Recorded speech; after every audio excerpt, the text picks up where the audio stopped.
Hello, my name is Tatiana Braun. I am a program curator at the Goethe-Institut in Montreal, and I am very happy to welcome you to today's film talk with German documentary filmmaker Tom Ehrhardt and Katharina Niemeyer. Today is a very special day.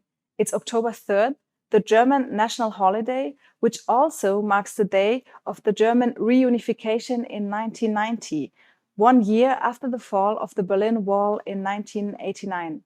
In The Forgotten Treasure, Tom Ehrhardt invites us to follow him on a journey from the outskirts of Brasilia in Brazil to Eastern Germany. His documentary unveils the incredible story of the largest private collection of non-conformist art from the former GDR and its collectors' attempt to preserve this important piece of German art history. But the film also tells us of the artists who struggled to work freely at a time when art was strictly controlled by the East German regime and whose breakthrough after the end of the GDR was predicted again and again, but which ultimately never happened until this day. Before introducing our speakers, I would like to take the opportunity and thank our partners, the International Festival of Films on Art in Montreal, short FIFA, as well as the festival's new initiative, arts.film, a platform that provides online access to a selection of films, many of them exclusive in Canada. We cherish our long-term collaboration with the FIFA, and it's a pleasure to work with you again and co-present this event today. And now, on to today's speakers. Tom Ehrhardt is a German filmmaker and journalist living and working in Berlin, Germany, and Sao Paulo, Brazil. Before making his first feature documentary last year in summer, in 2010, he produced short segments for cultural youth magazine Tracks for Arte, as well as music videos and short documentaries. His various activities and projects have taken him to Ethiopian coffee farms, the Brazilian rainforest, and Antarctica's ice shelf. The Forgotten Treasure is his second documentary feature film and had its international premiere at the FIFA in 2020. Katharina Niemeyer is a media theorist, professor at the School of Media at Université du Québec à Montréal, and director of CELAT UQAM Research Center Cultures-Arts-Sociétés. She's trained in cultural sciences, media archaeology, and media philosophy at the Bauhaus Universität Weimar, as well as in communication sciences at the University of Lyon and Geneva. Her research focuses on the relationships between media, technologies, cultural memory, and history. She co-edited the book Contemporary Nostalgias, Media, Culture and Technology, and is currently working on a project dealing with online nostalgia, a term to describe nostalgia for aspects of life in communist East Germany. So now, thank you very much. Vielen Dank und herzlich willkommen. Thank you very much, Tatiana, for this very nice introduction you gave just to both of us, Tom and myself. So I'm Katharina Niemeyer, and I'm very happy and have the pleasure and honor to interview Tom Ehrhardt today, who is in Hamburg directly, and I'm in Montreal. And it might be strange because we are both German and we will speak in English, but I think that will be the deal for today. So sorry for our accent. Tom, I really enjoyed watching the film for different reasons, because I'm interested in collective memory, cultural history, cultural memory, and also, of course, in the question of forgetting. So I think the film is like really digging into something we can observe in our contemporary world to get out of the archives that still does not exist, parts of memory, and especially of the GDR in this case, that were hidden for a long time. And this is also the title of the film, Der Vergessene Schatz.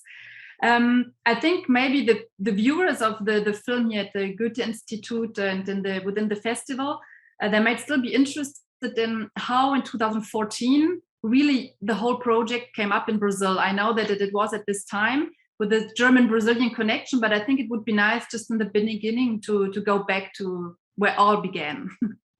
Okay. Well, I was at the time in 2014, I was working as a radio journalist in Brazil because they had the World Cup, and I was doing several segments for German radio on Brazil at that time. So I worked a little bit for kids radio, explaining to them what Brazil is, how big it is, and what people do there, and things like that. And I wanted to see also if there are any interesting connections between Germany and Brazil that haven't been covered yet. And there were so many that I thought, like, okay, let's narrow it down to East Germany. So are there any connections between Brazil and that part of Germany? And there were like 2.5 interesting topics, I would say. And the collection of Chagas Fleitas was one of them, and it just happened that he to also make use of the attention to German issues or whatever. He opened his exhibition, which was called Arte que Permanece, the art that stays, the art that remains, in Rio de Janeiro when I was in Sao Paulo. So I went over by bus. It's only 6 hours, and yeah. And I was there when he set up that exhibition. I heard that nobody had ever interviewed him about this. There were some German artists present who told me that this issue hasn't been covered that much in the media yet, and there are a lot of things worth talking about. And so I had my camera with me. I work as a video journalist as well, and I asked Chagas if he would like to do, or like to give me an interview, just covering some bases. And he did. And we took it from there. Okay, so we could see in the film that he's quite communicative and still enjoying speaking German, and also that he kept all these relations with his friends who became his friends in the end. And I think that was in Regina, his wife, actually. She's not coming up so much in the film, but I heard an interview you did with the Deutschlandfunk a year ago, 1.5 years ago. So, and Regina was more mentioned in this interview. So I got curious, who was this woman behind Chagas at some point? And because sometimes we had the impression that she maybe was like getting a bit annoyed about all the artwork at home. But finally, in the end, I have the impression that she still got things organized. So I wanted to know more about maybe her relationship also with Fleming later, because they met with the Brazilian artist Fleming on those times. And maybe you could go back a bit more about the role of the family behind Chagas, if you can. That's a very complicated issue, actually, because there are what you would think are family photos. They are family photos, of course. That is his family. But you see Regina and Chagas and one teenage girl and one little girl in the photos. And you would think that that's mom and dad and the 2 daughters. But at that point, Regina was the fresh girlfriend of Chagas. One of the older girl was his youngest sister, and the other one was his daughter, but with another woman who was by that time living in Rio de Janeiro and thought that he could give her better chances by enrolling her in an East German school. Okay. So that's the family. Regina was responsible for getting Chagas in touch with Alex Fleming, the artist that you have mentioned right now, who is still, of course, a Brazilian artist who has, I think, family in Germany. Yeah, he does, of course. And but he's Brazilian essentially, so his grandparents, they came from Germany, and he wanted to explore that side of him, I guess. And so he tried to find a place to live in Berlin. And Regina knew Chagas from the Goethe-Institut, actually, in West Berlin, where they both studied German. Mm-hmm. And there she recommended recommended Alex Fleming to get in contact with Chagas, because he was living in this big apartment as a diplomat in East Germany that he didn't have any use for. So she said to her friend Alex Fleming, why don't you ask him if you can stay with him? And of course, he had nothing against it, because he's a very social person, as you have correctly detected from the film. And so Alex Fleming went to live with him for several months and actually encouraged him to buy the first piece of art, which is also a little piece of information that the film does not cover. We tried it really in a lot of ways, and it just didn't work dramatically. It just took you out of everything. And so there are two small films on my Vimeo page, which maybe we can link underneath this conversation, where you get to know Regina and where you get to know Alex Fleming a little bit more. So Regina didn't have anything to do with this art. She likes it. She always also liked to go around and get to know the people of East Germany, but she was more interested in the everyday life, I guess, and less in the art itself. So every time that Chagas went to Dresden to sit for somebody as a model, which she did very often for Max Uhlich, for Gerda Lepke, for several other artists, she got bored, and at some point she didn't really come with him anymore, and he just went there alone for the weekends. And the annoyance, I think being annoyed is a little bit part of her personality, but it is a charming way of being annoyed, I think, because yeah, she has this, there's this nice grumpy side to her, and I really love a grumpy person if it's coming from the heart in some kind of way.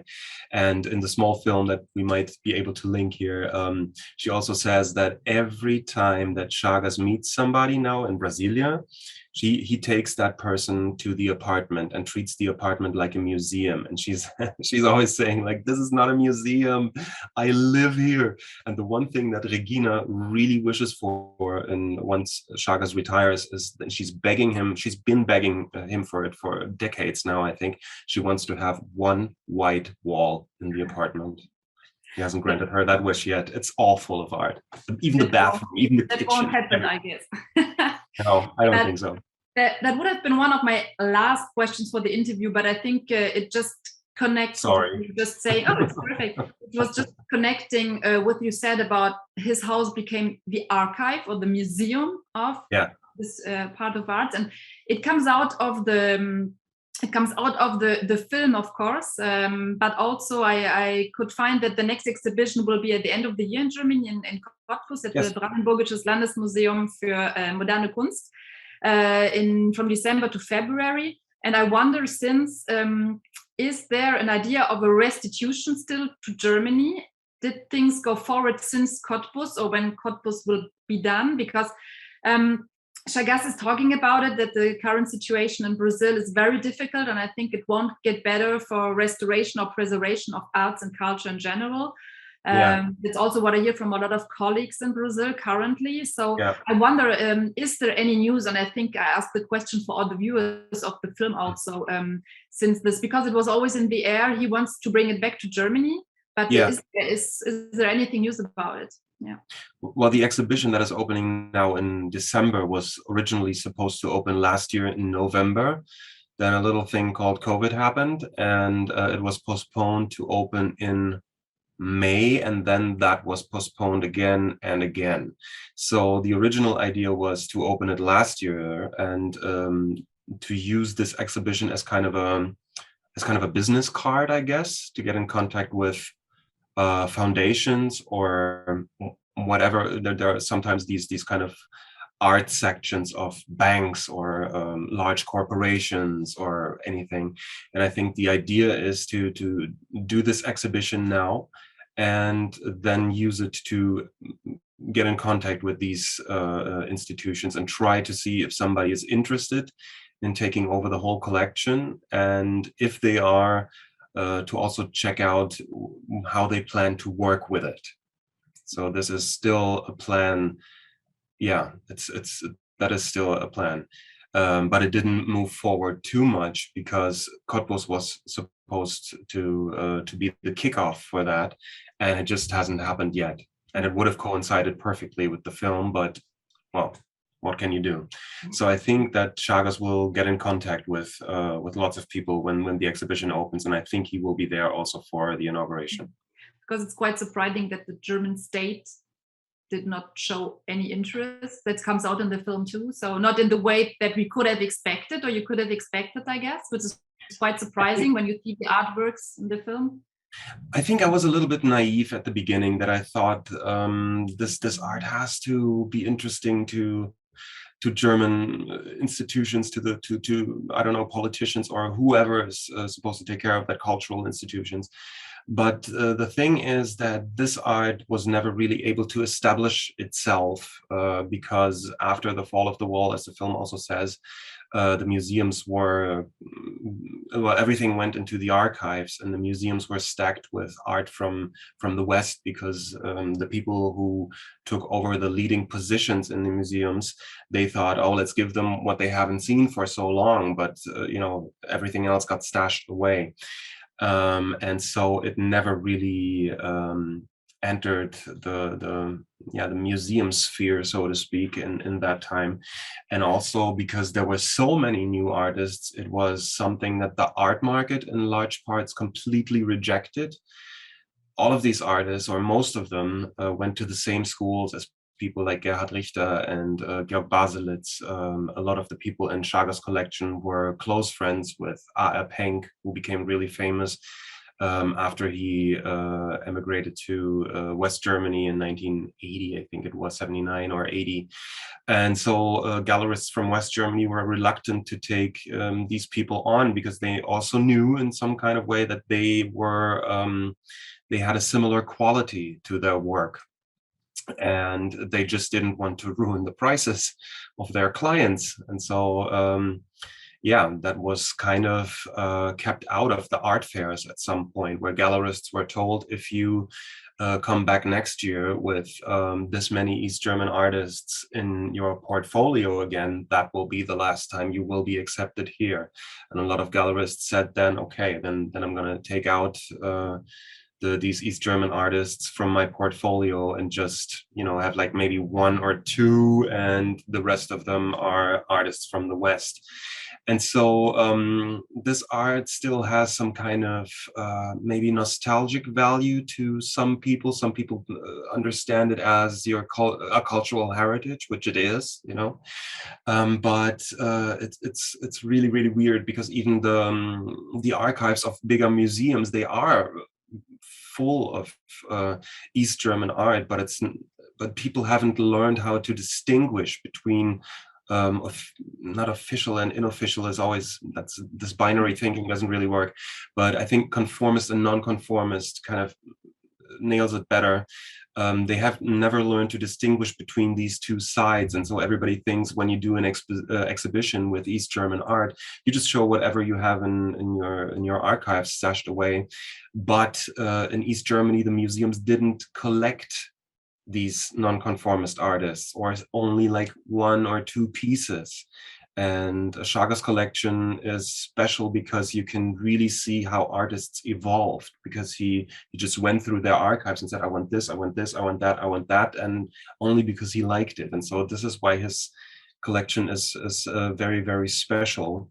But yeah, I kind of met a lot of reluctance from not only from the cultural sector, but also from film funds, from TV stations, who were saying like, this is all yesterday's news, and we already had some TV segments about this, and we think we're done with that topic. And I think that's very wrong to think like that. And I was hoping naively that I could change it with this film, but it hasn't really happened. But it's finding an audience. It's still alive. It gets requested by museums and cultural institutions every now and then. And I'm really glad that this, for example, is happening here right now. Yeah, I guess I was wondering. Did I answer your question at all, or was I just talking? No, but I mean, this idea that we have a conversation. I was also wondering, because of course there is, when a regime is ending, the political regimes, then people have the tendency to just put away all the value would have been related to object. It's interesting to talk about nostalgia, because I work on nostalgia and nostalgia, and now like objects like these are, for instance, from Eastern Germany, or this kind of. What is that? What was that? For instance, yeah, a Zimmy. It's a moped. Exactly. So I was wondering, is there not a way to get access to this art, not from the complete political standpoint of view? Because I think, yes, it is art from former GDR, but it is also art of the 70s, 80s, 90s. And Yeah.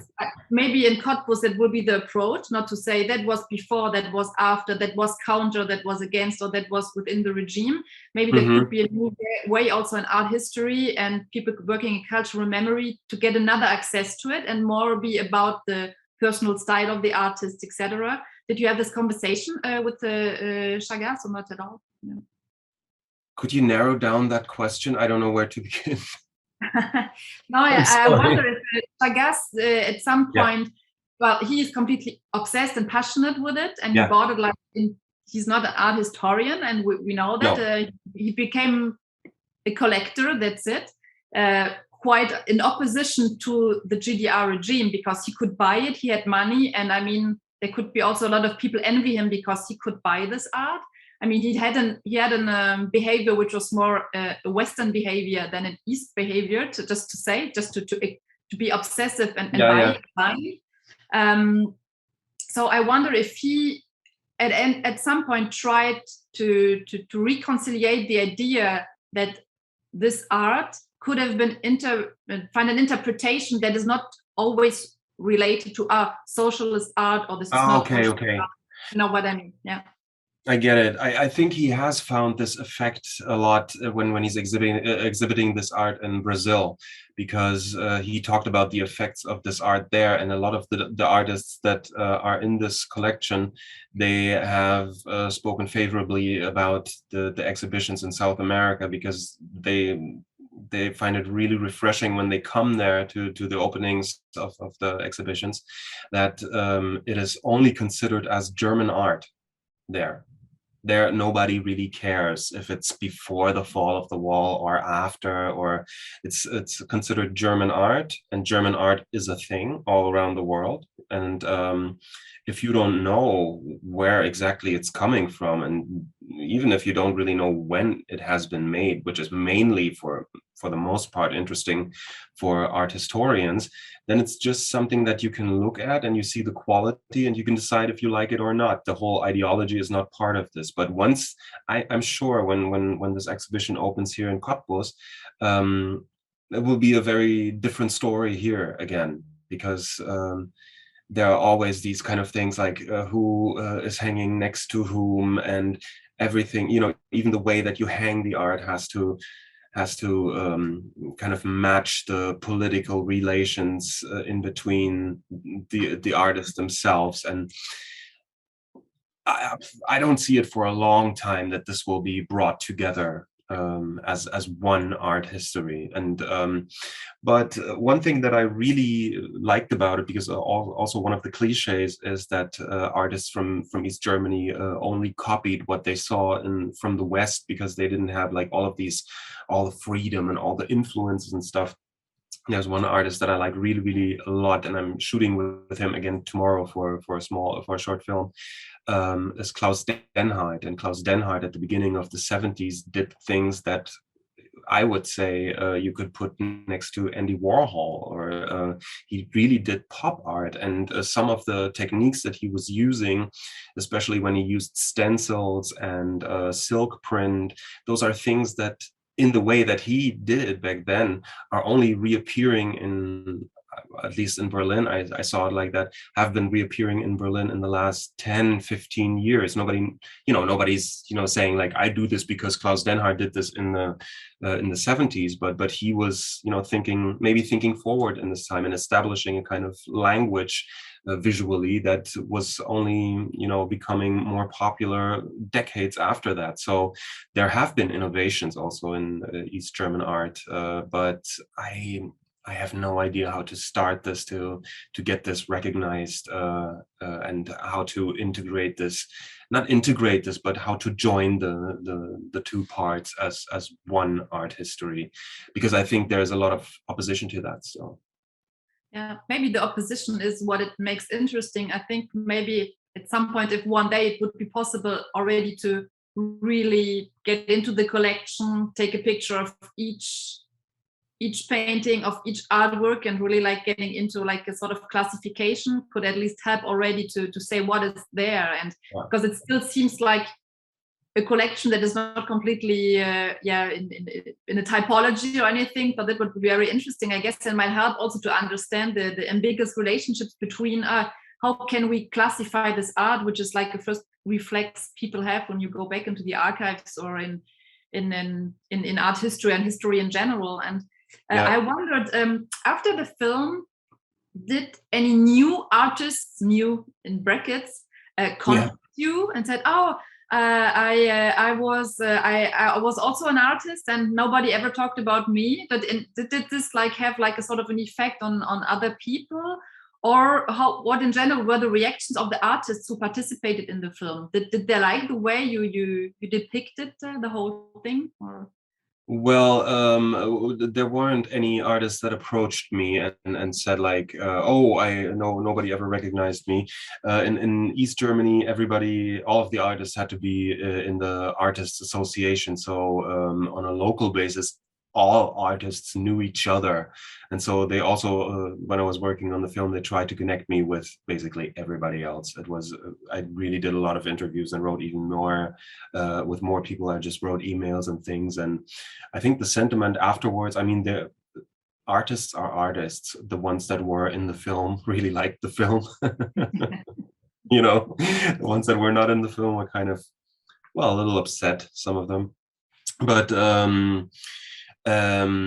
no, in general, I think it has been very well received by the people who I interviewed, but there was no way to include everybody because I think I conducted like 65 interviews or something like this. And there are so many stories to tell and it just wouldn't fit, and you cannot get too specific in the first full-length feature about this scene that nobody has ever made a film about before. So, you know, I cannot get in too much detail. So I'm not saying that I try to be superficial, but I wanted to keep it simple in a way, so it's easy to follow. And that's why, you know, some people might say like, why is Gabi Stötzer in the film? She's not even part of Chargé's collection. Why is Eberhard Göschel so much in the film? He's only one of the 100 artists in Chargé's collection. And I chose these two people, for example, because they so many aspects of the East German art scene are united in these people, because Gabi Stötzer was, she had one of the illegal galleries, one of the private galleries. She also made kind of like some sort of outsider art with the Super 8 films that she was doing. She did really great photography, but she also did fashion design, and she did really, when this wasn't a thing really, she did a lot of feminist art. She worked with punk, and she was an activist during the times of change when the wall came down and Germany was, for a bit at least, trying to figure out if there was a way how to join these two parts of the country and not just, you know, glue one onto the other. So this was interesting about her. And also Göschel, he is of course an artist who is very outspoken. He is also a person who is very grumpy and whom I like for that. And he also did this land art thing. He does these huge paintings. He's outspoken. He had an illegal printing press. He was really hit hard by all of this after the fall of the wall, that the artist didn't become famous and all of these things. So these are more in focus as than they would deserve, judging from only Chargé's collection. But yeah, I also wanted to have the balance between a strong female and a strong male character in the film, because of course, like any art scene, it's, you know, sometimes you have the impression it's a male party, you know, and there are only a few women who really make it to the top, and that's really, really unfair, especially because they played such a big role also before the fall of the wall. I was really glad to find Karin Wieghorst, because she was the only one who really captured the studios of the artists. It's a gift that Chargé is so good friends with Gerda Lepke, who's a really great artist. And so, yeah, I kind of shifted some of the balances. Yeah, sorry, I didn't want to interrupt, but just to say, I really appreciated in the film these photographs who show the production conditions of the artists by showing the studios that is really fascinating. And this is also a really an interesting part of the film, because you can keep trace of how the artists worked at some point. And yeah, wondered, in the film, of course, you also were talking about the Stasi, especially the land art and the landscapes, the artists who was like, and then they came and thought I was doing something illegal, etc. But I wonder, I guess he had the diplomatic protection, Chagall, but did anyone in the Stasi just was wondering, what is this guy doing with all of this art? Didn't they suspect anything? Did he tell you anything? Or was he like really like super protected because he was a cultural attaché? Well, diplomats actually had, it wasn't too unusual for diplomats actually to be active in the art scene. So there at this point, I mean, this obsessive point, like, even he had so many, even similar to about him. that. No, there were people similar to him. There were some French diplomats and some American diplomats, and even his boss at the Brazilian embassy. He was quite an obsessive art collector. And I've seen his Stasi file, Chagall's Stasi file, and he has been under some sort of watch, but the art is actually never really mentioned. No, everybody has kind of memories about that. You know, when he was visiting Dresden, that every time he came, there was a car in front of the house sometimes, and you know, a lot of East Germans have these type of stories, of course, but it doesn't show up in his file, and he doesn't show up in the files of other artists. So I don't know what that is about, but also a lot of the files got destroyed, and no, but that was never really. No, he wasn't never under surveillance for that. Okay, no, I was just curious because No, I was asking myself the same thing, right? Because I was also trying to find so much more information about this whole scene back then, because it's so hard to find a lot of the topics that I normally research for other things. You just go online and you type in your keywords into Google or YouTube or whatever, and then you find 5 to 10 things which give you an introduction to a certain world. And it was just impossible with East German nonconformist art. There was on some of the artists there wasn't even anything online, and so to research for this whole thing I had to really look for old catalogs of exhibitions on eBay, where some artists had written or some art historian had written a text about another artist, maybe in, I don't know, 83, 84, and then I could find out some information about what the people were doing back then even. It was really, really hard. And so I thought like, wow, well, but we had the Stasi, you know, maybe they were documenting everything. And it was very disappointing in Chagall's case. So there wasn't too much. Yeah, but what I liked in the film, and that you point out, like, thanks for putting women into the film first. I think always important. I wish to underpin it. But also what I like, because at some point for Chagall, it was an idealization at some point of the GDR. He says it himself. It was the best time of his life. And definitely it was not the best time for everyone. Just to, well, I'm a bit simplist here, but just to say. So of course, for him, it's a sort of an idealization. And what I like in the film is that you point out that, well, there's something around that is not so idealistic. So I like this idea that the nostalgia Chagall has is a personal one. It's not about the regime. And I wondered, Tom, you were born in the eastern part of Germany, I could find out. I did a bit of research too. And I go back to the interview with the Deutschlandfunk you had around a year ago. And then you were saying that the film for you was a window to the past, I think in a double sense, because making a film is a window to the past, but also the artwork is a window to the past. And I wonder, is it for you also a way to connect maybe to a past that you have known when you were a child and you were taught about? What was it personally for you as a filmmaker to dig into this part of the past and finally getting to know your past country too? I like this idea. It's a geographer, historian, David Löwenthal, who wrote "The Past is a Foreign Country." Yeah. And, what was this for you? Is it like, I had the impression it's a sort of creative nostalgia. You try to reflective one, not regressive, not to restore. It's not the commodification either. It's not the DDR museum in Berlin, where you know what I mean. So what is for you? Is if it's a too personal question, just skip it. But I was wondering because I think it is also. What would you like to talk a bit more about this window to the past you were mentioning? Sure. No, totally. I would first, I want to go back to one thing that you said about Chagas and the idealization that it was the best time of his life.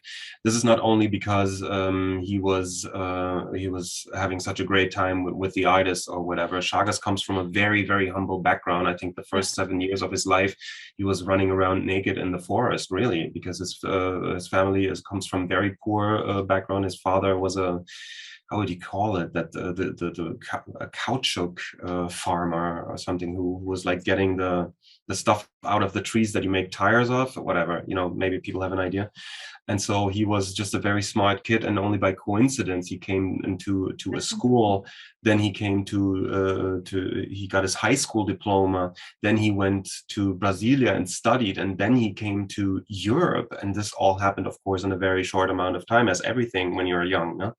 And so he was young, he had money, and he was, for the first time, not that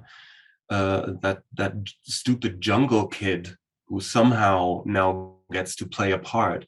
When he came to East Germany, he was a Brazilian. He was from the West, and people were really they wanted him to come to their homes and wanted to make dinner for him. They wanted to show him stuff, and also because of this, it was the best time of his life. And just to explain this, that he didn't overlook the political aspects. He always keeps them out when he says it was the best time of my life. But just to explain a little bit of this, because it's also not that much in the film. But speaking about this window to the past, for me, I think I come from a very enlightened family, considering what was going on in East Germany.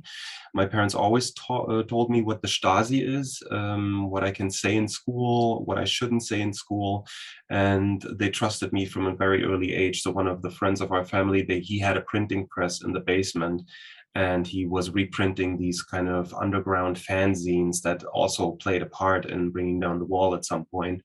And so, for example, my parents never mentioned to me that I cannot talk about this in school. It was just something that I knew. But still, the thing was, I never had an idea.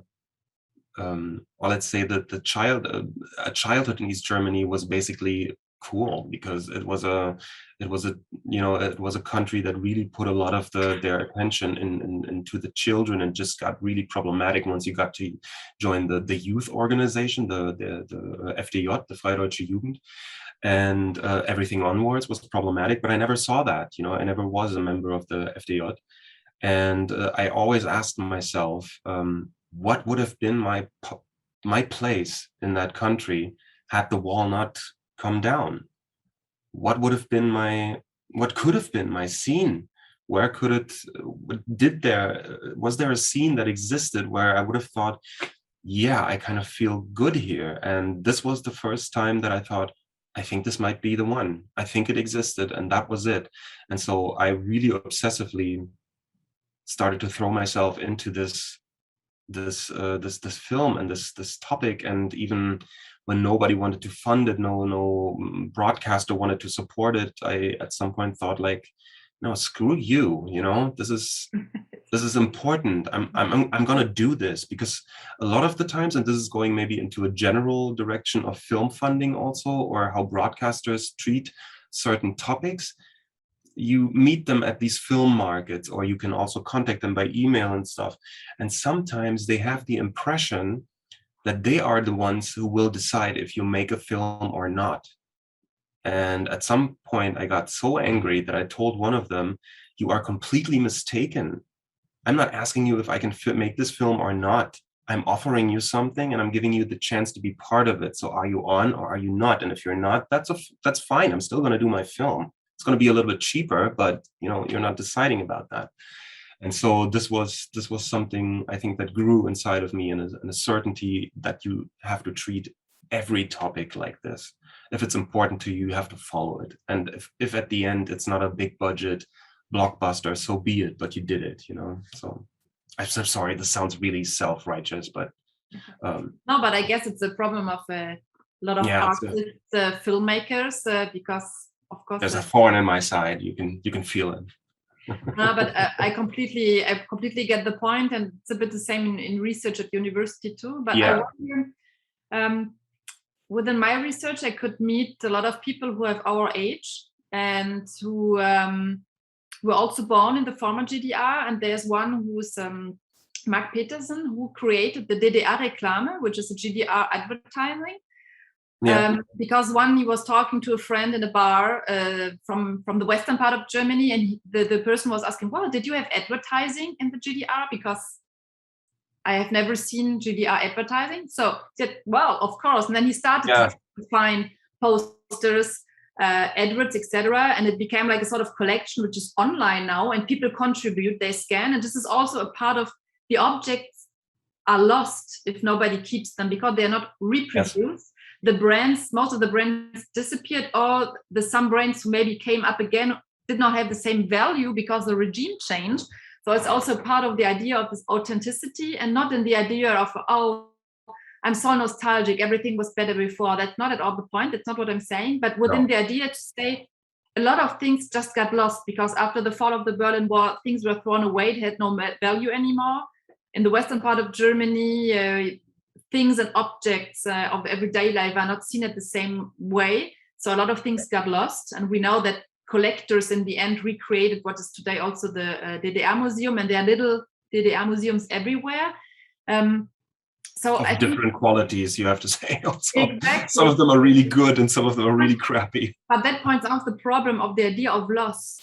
Yeah. So finally, I mean, this is what the film is about. I mean, it's not only a treasure, but it's also that Chagas in the end anticipated a loss without knowing it, because he didn't know how the regime would continue, if it would continue still for a long while or not. That also comes out in the film, and some things I could read about him. So how, from your point, what would your ideal, how to go forward with this art if you were Chagas, or if you could like rework with him about that? Because I'm wondering, the idea of loss is still there, and of course we can't keep everything from the past, but there are still things that might help to reflect in another way, and not to be like in this regressive idea of restoring anything or writing history in a classical sense, but really saying it's also a traveling memory. So what would your ideal future collection? Yeah.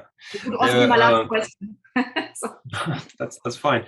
Well, I went on tour with the film for some weeks, or in total it was maybe like 2 months or something. And a lot of people asked something in this direction, and we were wondering together maybe what kind of institution could take this on and whatever. And when I was in Thuringia, doing a cinema tour there, where I toured a lot of small towns that don't have a real cultural infrastructure. A lot of people are moving away. There's not, it's not very densely populated anymore, you must say, in some of the places. And there somebody came up with the idea, why don't we treat these regions as like a huge museum? And for example, use the example, of Chagas' collection. It has, I don't know, it really depends on at what time of day you talk to Chagas and if you had a beer or not, but it should have something between 1,500 and 2,000 pieces in the collection.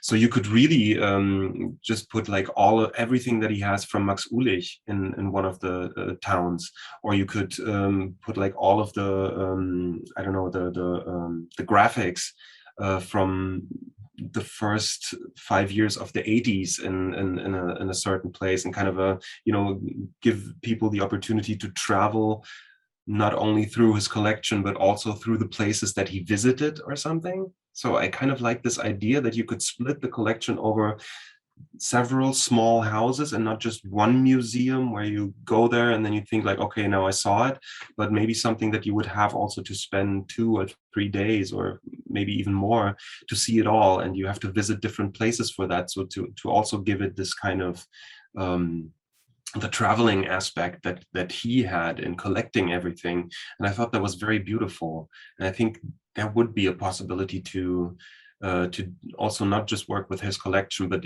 maybe with this whole heritage of art, to treat it in this kind of way. If there was some incentive from an official side, if somebody would think like, why don't we put some money in that and see how it works? And then I think this could be a good idea. It just sounds really, really charming and would bring a lot of people into these places where they usually wouldn't go because there isn't much to do or see.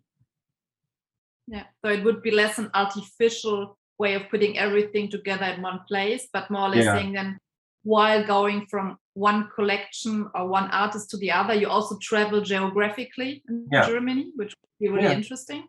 This is a good idea. Yeah. I also really liked it. Yeah. It wasn't mine. It was just somebody said it to me and I thought like, wow, cool. That's a really good approach. If this person hears us, just make a sign. Might be a good idea for the institutions to come up with. Do you want to add anything, Tom? Or I can still ask questions, but in the end, maybe I should talk to Chagas too, because you can't talk instead of him all the time. I don't know if you want to add anything. Or ask yourself the question you ever wanted to get asked, and I ask it. No, really, no. I think no.